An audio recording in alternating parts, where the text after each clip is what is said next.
Good afternoon. Welcome to How to Use Microsoft Teams in Education, a brief overview.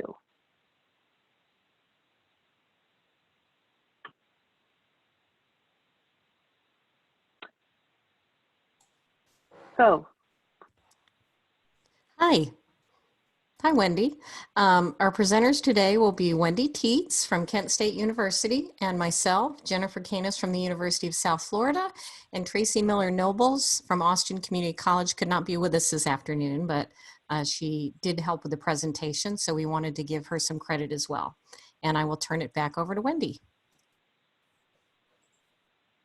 Thank you. So today is a brief overview. I want to emphasize that. So the first part, I'm just going to run through a basic overview of the Teams components, because depending on your comfort level with Teams, some of this may be new to you. And then I'm going to do a quick demo, kind of give you a peek into my practice demo Teams course. Jennifer will be monitoring the Q&A window, so if you have questions or in the chat, you can talk with her, and then we'll have time at the end for Q&A. So I'm going to get started with kind of a general overview of Teams components. This is common to every team, whether it would be for work, for school. These are those basic components. So basically, what is Teams? It's a collection of Microsoft services that are all integrated, including chat, video conferencing, the mailbox, calendar, document sharing. Some of those may or may not be available to students depending on their licenses, but that's what Teams is in general. There's several ways to access Microsoft Teams. There's first of all a desktop app that's for Windows or Mac. That is going to be the most full-featured. There's also, you can get to it through online at teams.microsoft.com, and there's a mobile Teams app for iOS or Android. The mobile app is the most limited of the three. What I'm showing here today is the Windows desktop app. So when you first go to Teams, you have to either join or create a team. Depending on your university, you may or may not have the ability to create a team. You may just have to join a team. So your administrators may have to create the teams for you, but you would do that by either clicking a link in an email or clicking on join or create a team.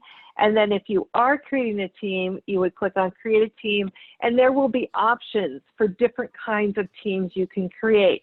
Again, depending on your enterprise license, those teams will be different. Or you could join a team with a code if you have a code to join a team at your organization. Again, organization administrators can turn off the ability to create a team, so you may have to have, say, a department chair create a team, and they're just trying to keep from teams getting out of control. Now, Teams components. So these are components in Teams. You're going to see them in every team. This is a work team that I have demoing here, but they're going to look the same. So when you first go into Teams, you have a bunch of buttons on the left side. You will move around Teams using those buttons. We'll talk about those buttons in a few minutes. There's also a search bar at the top, and the search bar now is at the top of Outlook, and it's going at the top of Word and Excel, and I think all the Microsoft products are having a search bar at the very top. So if you're looking for a specific person or file or conversation, you can get to it through the search bar above. And then you can manage your profile settings, which we'll talk about a little bit, why you may want to do that. And then you can get help on any topic. And this is important. Down on the bottom lower left corner, there's a help button, and you can search for help. And it is very valuable. So those buttons on the left that I talked about, the activity button is basically a log of everything that's gone on with respect to you and your teams most recently. And so here it's showing all the conversation I was in, or someone that mentioned me, or someone reacted to my message. And here it's showing my most recent conversation that I had going. The next button down is a chat, and that looks very much like the one we just looked at because I have a lot of chats going on. And this is where you can chat with anybody in your enterprise. So here I'm I'm chatting with our IT engineer about something that's going on, and those conversations can be accessed through that chat button, and then you have different people you chat with. Next up is the Teams button, and this is how you navigate to different teams. And I'm going to show you a couple things with that coming up. These are just some of my teams that I have going on. Then up in settings, settings is where you can manage your view. So what you just saw was called a grid view. If you click on your settings, you can manage that. So first of all, the theme at the top here where it says theme, you can have the white theme like I have or the dark theme. Just wanted to point that out. But I wanted to point out the list view. What we default to is the grid view. The list view shows all the teams on the left, kind of like a Windows Explorer type menu. I wanted to point that out because if you have the free version of Teams, so let's say your organization doesn't have Teams, there is a free version you can use. Your free version defaults to, and the only view is the list view like this. So that's why I wanted to point that out. So if you're in your Teams, you don't have an enterprise license, you have the free version, which is very good version, you're going to have this list view. And then to switch back to grid view, if you have an enterprise license, you just click down in the lower left corner and you can switch your view. Next up is the calendar button.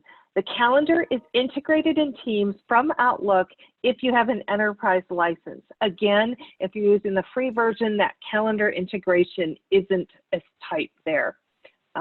You may not have the calendar button or it may not be functional. And then files. Files is going to show you all the files you have in Teams. Now this is a list of my files, and I can sort those files by file type, by name, by when it was modified, by location. Location is really cool because that tells me what team those files were in. And then I can manage my team. So here's where we start talking about how do we get members into our team. So there's two ways to manage a team and to affect things in a team. It's either from within the team itself. Those three buttons are called more options. That's what Microsoft calls them. So if you click on the more options, you'll get this first icon that says manage team. You can also manage team by when you're in the grid view, you can, I think I skipped a slide here. If you are in grid view, in the, you've got the more options at the top corner of each team, and you can get to that same manage team there. So when you're in manage team, you can do several things. You can add members. So you as the owner of the team are listed, and then you have members and guests. And if you're using Teams for academics, this is where you need to add students. Now at my school, this is still a manual process, so I would have to click and add each student. They are writing, IT is writing a script to add my students automatically, so that's probably something you're going to have to do right now. Depending on where you are and where your school is in the process, you do have to add your students. Let's see. So next up, you can also control under managing team. Channels you can think of as folders. So you can choose to show the channels for you and whether you want to show them for members. Now I do want to point out that showing a channel versus not showing does not make the channel private. If you don't show a channel to members, they can still get to it. The best analogy I can think of is in Excel, if you hide a column and you give someone that worksheet, they can still unhide it. So that's how Teams is. So just because it doesn't display doesn't mean it's private.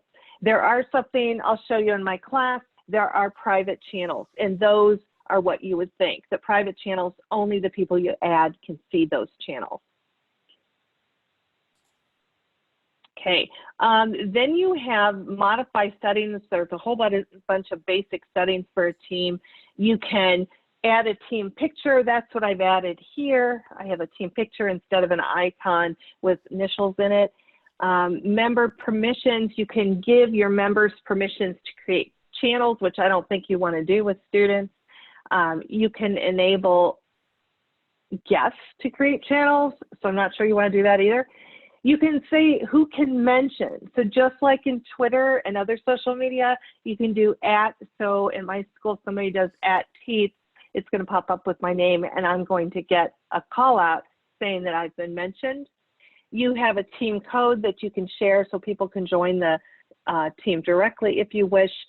There are other ways you can add the students and they'll get an email. And then you can allow emojis and memes in the chat, and then you can tag things just so you can search. Now, what we're going to do now, so that was kind of a basic introduction. So what I want to do now is I want to, let's see, I'm going to show you my class. Now, I do want to tell you that these are my teams. So this is not scripted, and I don't want to go into my real team. So I have, so my class is right here. It's my summer class. The summer class, second one over from the right. But I'm going to go into a practice team because then I can do anything I want. So this is a practice team. And so you're getting the first look at my practice team here. So what I have is I've set up channels for my class. Every single team has a general channel. There is no way to not have a general channel. That's just, everyone has a general channel. And then I've created channels for my class, and we'll talk about the contents of each of those. I've created an announcements channel. This is an example of an announcement. I'm telling them we have class, the welcome message June 4th for this practice team, and I have a Teams meeting invite right there. So those are announcements I would make during the term. Then I have a channel that lists all the sessions that we're going to have in this class. And you can see I've scheduled each one. And to attend this class, you can find the correct date and click on it. And you'll be in the Teams meeting. I have a channel for exam information. I have a channel for help and resources. And then I wanted a channel where I could say, what if a student comes here and is just panicked and says, I don't know what I'm doing today? Well, that's what this channel is. This channel is today and tomorrow. So if my students come in here, they can check the today channel, and I will change that every morning with what's going on that day and the next day, and I'll delete the old stuff. So everything's going to be in this channel if they're looking at what do I need today? What do I need tomorrow? And I'm going to put some reminders in there too. But this is basically that quick look, quick glance of what's going on. Now back to the general channel.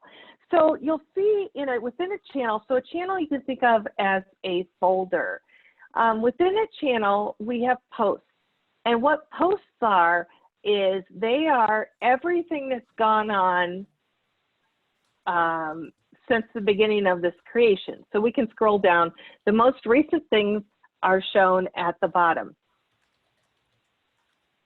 Okay, so I just added an assignment yesterday in here, and we could view that if we wanted. I added a Kahoot in here. I created test channels. By the way, these test channels are ones that I'm working with our IT department. And in the real class, I do have test channels, and I delete those before the semester starts. So if you're creating a team for your own use, really nice hint there is create a test channel. I start them with ZZZ because they are sorted alphabetically after general. Everything's alphabetic, and I just wanted those at the bottom so I can delete them, or if I do a screenshot, it's easy to block those out. So those are my test channels that I use for when I add a new app, and I'm not sure how it's going to work. You know, this log this right here, this shows everything you've done in that channel. So if I was messing around and trying something, I'm going to have a test channel, and I'll tell you another trick about that in a few minutes. So posts are where we could start conversations with people. We could ask the class what's going on. We could ask the class to, we could ask them their opinion. We could have a discussion in the post. Then there's files. Now files are class materials, and class materials is a special folder. Every team has every class team has a general folder And within the general folder, there is a special folder called Class Materials. Class Materials, that folder and the contents in it are not editable by students by default. You can't change it. So I put all my notes in Class Materials, right? So in Class Materials, you'll see all my notes are in there, and I might have moved them out of my, they're there. Okay, so all my notes are in there. And students can't edit those, but they can certainly get to them and download them, access them. I can put additional files in here as well. So something really important to remember is that other than this class materials folder right here, students can edit, save, do whatever they want to material all through all the channels. Now that's great for a team that you're working with. It may not be so great with students because students can make mistakes, right? They could inadvertently added their own notes into yours, and that's not really what you wanted. So what you have to do is you need to work with your school. You can go into SharePoint. SharePoint is the back engine behind all of this, and SharePoint, you could make all your folders not be editable by students. They can certainly view everything, but they cannot edit anything. So you can go into SharePoint and do that. That's beyond the scope of what we're doing today, but that's a hint. Next, so you put your files in there. Class Notebook, if you're a OneNote user, this is where you can add a class notebook. I am not a OneNote user much at this point, so I'm not using it. Plus, I put my notes over here. You see I started it, right? So I've been working on it. But I put them in files because that's what I have right now. But here's some of the power of using Teams as an LMS. You can do assignments in Teams. So here you can do essay assignments. Here's an essay assignment. I'll edit it. And this was just one that I was making up to practice. So this is introductory essay. I would give instructions. I can add any files I want to add for resources. If this was a data analytics assignment, I could add those data files. I can assign points to it, and then I can add a rubric, and you can make your own rubrics. You can save them so you can reuse them in other classes, and then you can put a due date, due time, and then you can tell Teams whether you want to accept late turn-ins, and they will be marked as late. So that's a regular, I'm going to cancel that. So that's a basic essay assignment, kind of an assignment. They also have quizzes available, and you can create a quiz in here. And this is my demo student, so I have a student in this class, but you can edit that. And so here I added a question, what type of account is cash? And the tool in Microsoft that you're using for quizzes is called Forms. And if I click on there, it'll send me over to Forms, and you can see here is the quiz. It's asking what type of account is cash, and this was just a practice one. So your students would click there to take the quiz. You assign it in the beginning, how many points you want, when it's due, will you accept late turn-ins. So you basically have quizzes and you have written assignments. So those are some assignments you can do, two different types of assignments. Those assignments then feed into a gradebook. And this is the gradebook. I have 3 assignments, and if I had any grades, I didn't have any points assigned, they would be in here. You can export your grades to Excel. So for my class, I am going to be integrating completely with the publisher and so my lab. So what I've done is in my real class, I have an assignment called My Lab Has Grades, and that's an assignment, and it shows up in the gradebook. So if my students click on assignments, they'll have a big heading that says My Lab Has Grades and Assignments, and then in the grades they click and it tells them My Lab Has Grades and Assignments. So that's a workaround. At this point, you cannot disable assignments and grades because I'm using my publisher gradebook because it's more powerful than this one at this point. I do have a class in the fall where all the assignments are going to be in here, so that would just work normally. You can grade and give feedback right in Teams. Next up is the calendar. Now the calendar, something to note, and I think this is important to note, depending on the type of license your students have, they may not have the calendar integration. So at my school, all faculty and staff are on the exchange system. So we have the enterprise license. Our students are in Gmail. So they have Kent addresses, but they have Gmail. It's powered by Gmail. So it's not part of it. So our students do not have calendar integration. And so I thought about that and I thought, well, I want some kind of calendar for my students to know what to do. So what I did is I created a Google Calendar, a Gmail calendar. So I went into Gmail and I created a calendar, and you can import a CSV or an Excel file. You can import a CSV file with all your due dates and times on. So that's what I did. I created this Gmail calendar with all my assignments in class, and then I then made that calendar public, and then I linked to it here up here. So that's a workaround. You can also link to any publisher outside. That's what I did here. And so everything that you're seeing across the top is called a tab. Now, post files in general channel, class notebook, assignments, and grades are all built in. You can't do anything about it. Calendar I added my lab. There's an app I added called Polly. I'll talk about that in a minute. And then I have 4 more things here. And these are just extra things that I've added. You can add any website you want. So how I added my lab there was I clicked, let me do that again. I clicked this little plus sign here, and then I said, I want to add a website.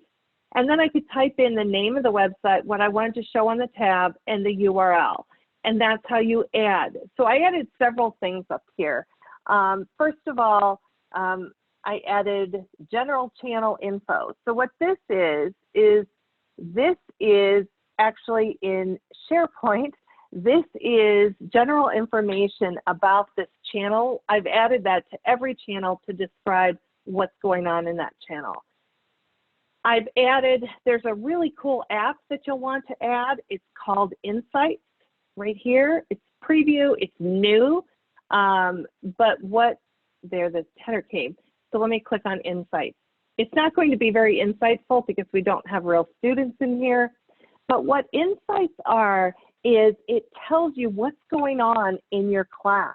This right here would list every student. I only have one student in here because that's me. I'm sure you can appreciate with FERPA, I can't be demoing with real students, but it will tell me how much digital activity has been going on, communication activity.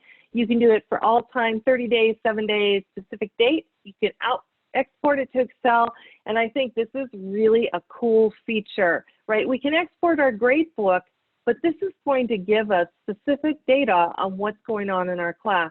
And that's a new app. I think it just came out last week, and you can add that. So these are tabs at the top. Tabs are files, and you can add anything, apps to it. There's other apps you can add. You could add an Excel file to this. A new app that just came out, the integration just came out, I think 2 days ago, is for Kahoot. If you're a Kahoot user, you can tie your Kahoot course. Here I did it. And let's say I have this, I'm going to assign this to my students, okay? It ties right in with my Kahoot, and I've already put in my Kahoot username and password. So I'm going to create this Kahoot, and then, so I did that. So let me go back to my general channel. And you'll see there's that review example quiz I just did. If I open this challenge right here, these are not graded. This is just for students to do. You're going to see they can spin for their nickname just like always. And then they'll be able to play the Kahoot just like you would, which is kind of nice, right? that we can build that in. So that's a brand new app or integration that just came out. There are tons of apps that are available. Some of them require paid subscriptions, other ones not.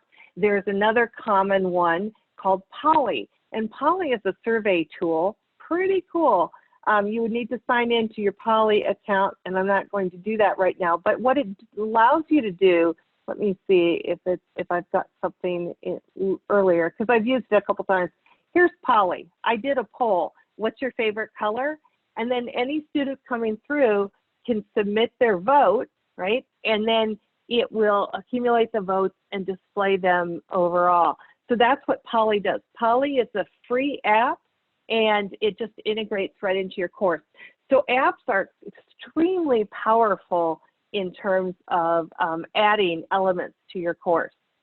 So one other thing I wanted to mention is I said by default, every channel files are editable by students, but you can go in, other than that class materials in general, but you can go into SharePoint and change your settings so that members cannot edit, right? So they can read only.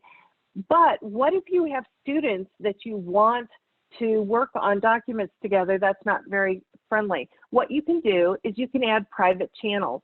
So what I'm going to do right now is I'm going to add a channel. And there's two kinds of channels. So I'm going to call this group 1, okay? And there are two types of channels. You have to make this distinction at the time you create it. There is no way to go back and make a channel private after you've already created it. So we are going to create a private channel here, and I'm going to go next. It's adding the channel, and now only those people that, let me see if I can find my demo account. Let's see. There we go. Here's my demo account. Okay. So I'm going to add my demo student to that account, to that channel. So right now, the only two people that have access to the, see this group 1 here? It has a little lock on it. I can see it because I'm the team owner. I can access every single channel. There is no channel I can't get to as owner. But the only students who can access that are the ones that I've added to it. So if I go into that channel now, this channel is special because students can edit files, they can add files. So a student can go in here and say, oh, we're working on a group project. Let me add a file, and I'm going to create a new Word document, and this is my first group, whatever I'm going to do. I can, anybody, I as a teacher can do that, but any student can do that as well, and they can collaborate on documents that way. A couple other hints as we come down to the end of our half hour.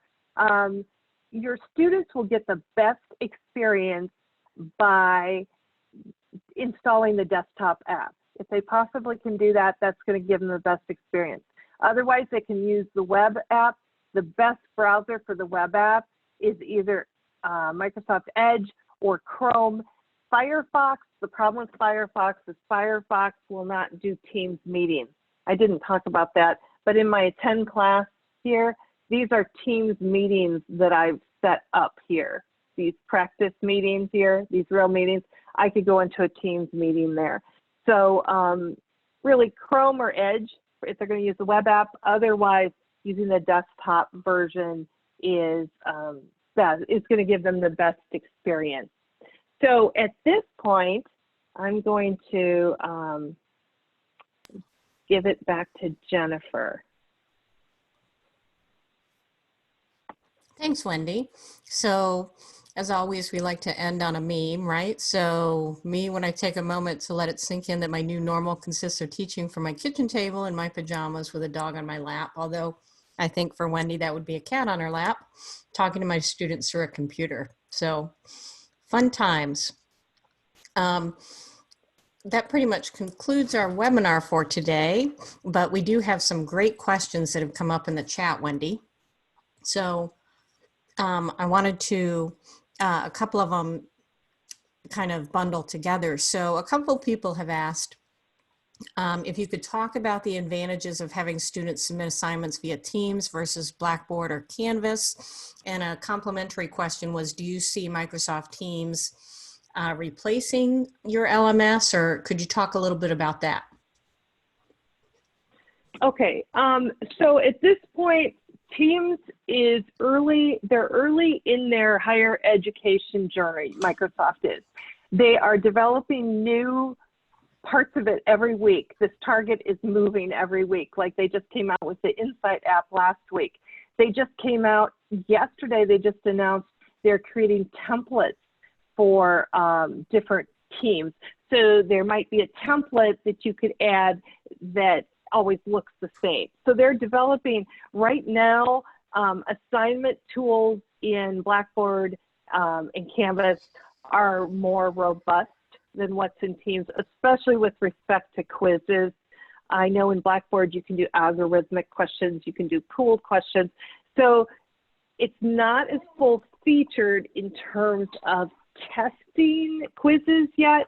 Assignments, it's pretty flexible, right? Because you can attach anything to it, you can grade it right there, you have the rubrics. So I would say it's getting close in terms of assignments. But then the other second question about, do I think this will take the place of LMS?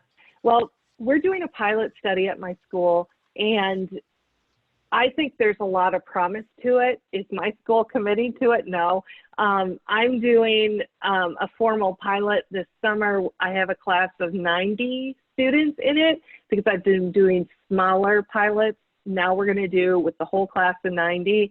And then the idea is in the fall, I will have my 500 or 600 students in it for the fall if all goes well this summer. So I think personally, I think if we're already paying for Teams, the other LMSs start looking really expensive if Microsoft can keep adding features to Teams to make it more comparable. So I really truly believe that it's where we're heading. Also, I think as business educators, we educate students who are going into business.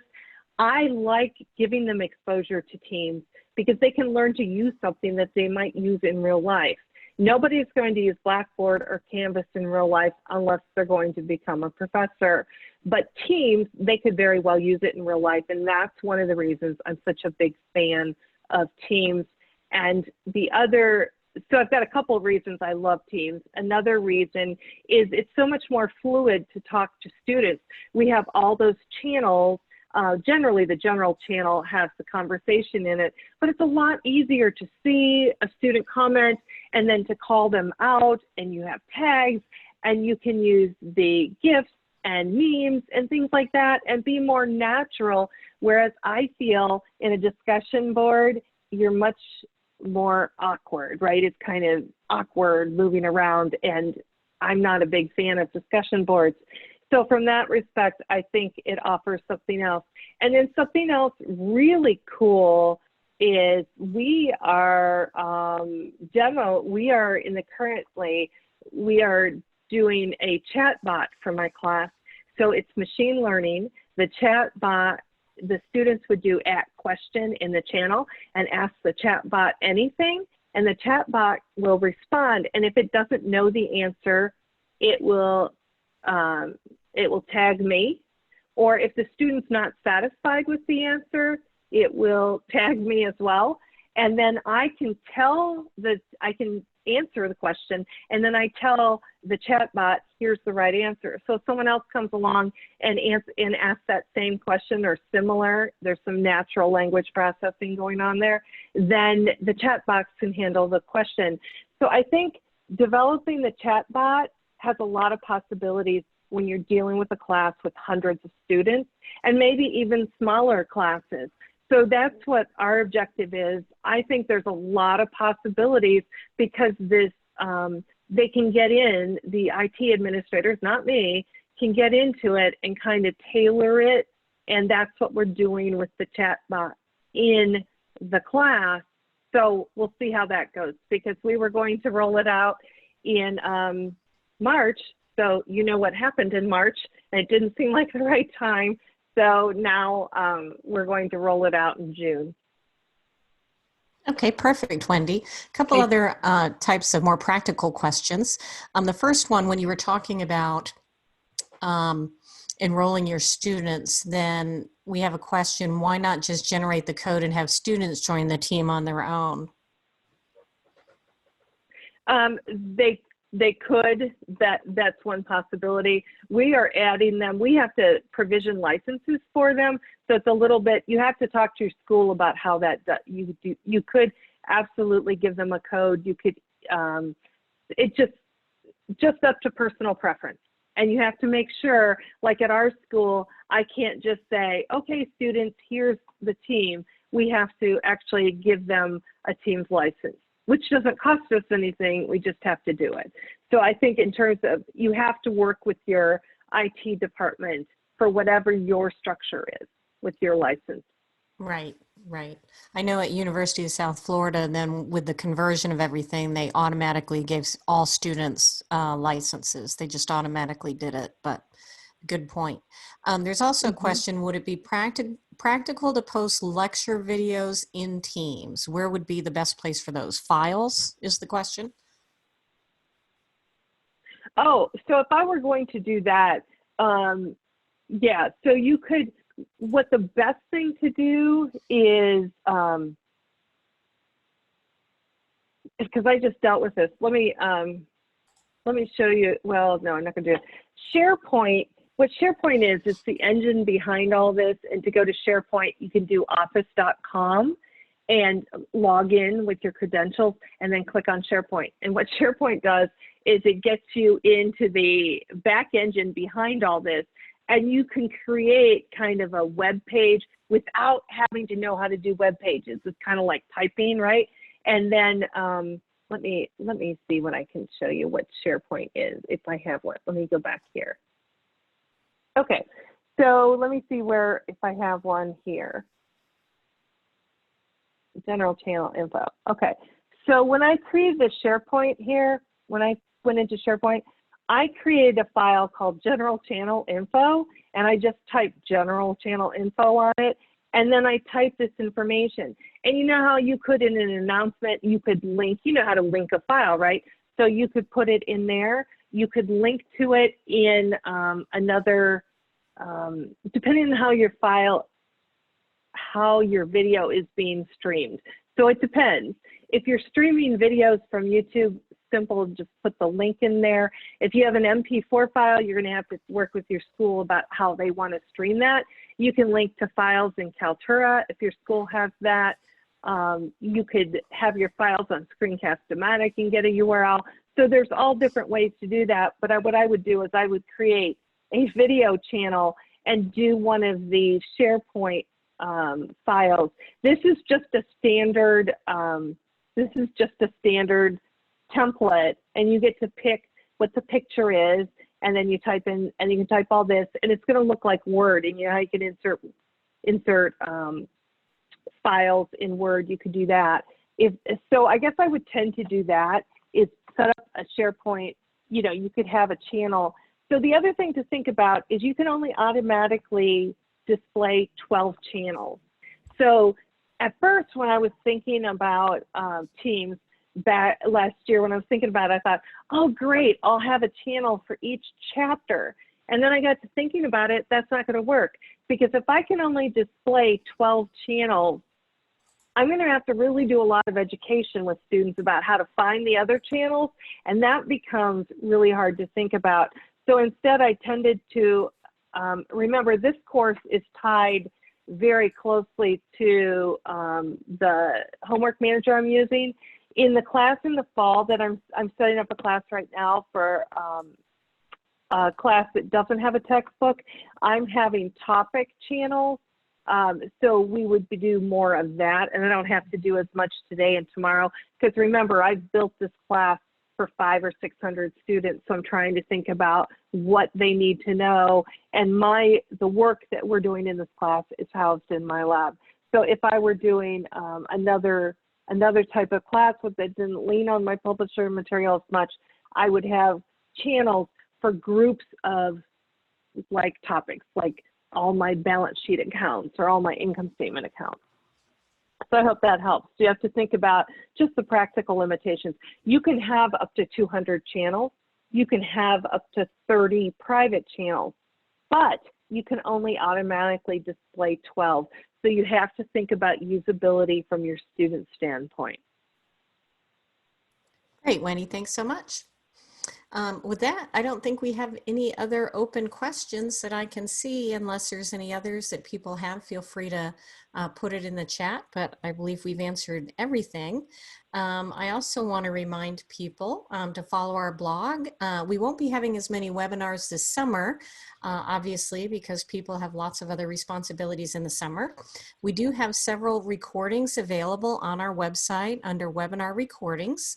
But please, if you're interested to find out when more webinars will be upcoming, then please make sure you sign up for our blog that we were just showing at www.accountingisanalytics.com. And you can also get today's slides at the URL right there, http://tiny.cc/AIA-Teams. And it looks like we do have one other question. How can you invite students to come to the team? Wendy. You would need to add them to the team, and once they're added, I believe that triggers, again, it might be institution specific. You can add them to the team, and I think that triggers an email saying that you've been added to this team. That's what I've done to add colleagues to teams, but there's also a code. You could give them the URL teams.microsoft.com and give them the code, and they could join that way as well. Great. And we also had another, I guess, kind of more of a statement pop in saying it would be great to see how you use Microsoft Teams within your department university. I know within our department with the conversion, then we created some teams for different things like our scholarship committee and things like that. But do you have other, I guess, examples, Wendy, about how maybe either your department or the university has utilized Teams? Yeah, we our department has a team, and everyone who has any responsibility in the department is in the team. Full-time faculty are in a private channel. We do all our department meetings through the channel or the team. The university, I'm on the pilot team for this. I'm on the undergrad or the University Council on Technology team. So we use a lot of teams across the university, and of course, Teams usage has skyrocketed for everyone. But yeah, that would be the topic for another day. Yes. Right. And I would say Teams versus Zoom. I would definitely be an advocate for Teams. I know our university, they've asked us not to use Zoom just because of the Zoom bombing problems they've had. So they've asked us to not use Zoom any longer. So I really think.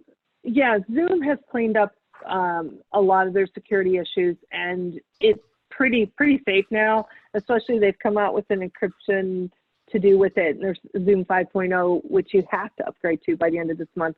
So we use Zoom where we have outsiders coming in, because if you do a Teams meeting and you have people who do not have Teams licenses, they can't share their screens. Right. So unless you have Teams licenses, that's where you're going to get into meeting Zoom or something like that. Right. A slight anecdote that the business school has asked us to not use Zoom right now because I think about a week ago they were doing like a freshman orientation with freshmen, getting them all excited to come to USF, and then they got hacked and there's a bunch of pornographic images being shown on the screen. So not the great first impression for the freshmen. Right, but that was the fault of whoever was running that meeting, because there are ways to prevent that, and there's a default. So someone overrode the default. Right. You know, I mean, so because the defaults on Zoom prevent that.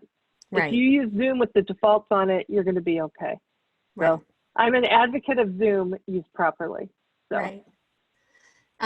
We have another question. We have one more question. We have a couple. Sure. So do you post your assignments in Teams and then have the students submit their completed work in your LMS Dropbox, and then come back to Teams to grade, or are you going to have them submit their assignments through Teams as well? The assignment, they submit it right in the assignment that I showed in Teams. So all the requirements are right there. They do it. It's right there. So it's all submitted right in Teams, and I grade it right in Teams. So it's not My Blackboard course is now a shell for Teams. So my Blackboard course has an introduction to Teams video. It has the link for Teams to get to Teams, and then it has the registration for my lab because that has to reside in Blackboard, but that's all that's in Blackboard. So it's a portal to Teams for my class. Right. And then the question is, but can't everyone see their submitted files then? No, they can only see their own they can only see their own. So each student can only see their own work, unless of course they're in a private channel in a group and they're working on something. They can't, your group assignments are going to be a little, they don't have a group assignment tool yet in Teams like you would have in Blackboard to be able to assign it to a group, but you could have a group channel. They could prepare the work and then you're just going to have to grade it on the side.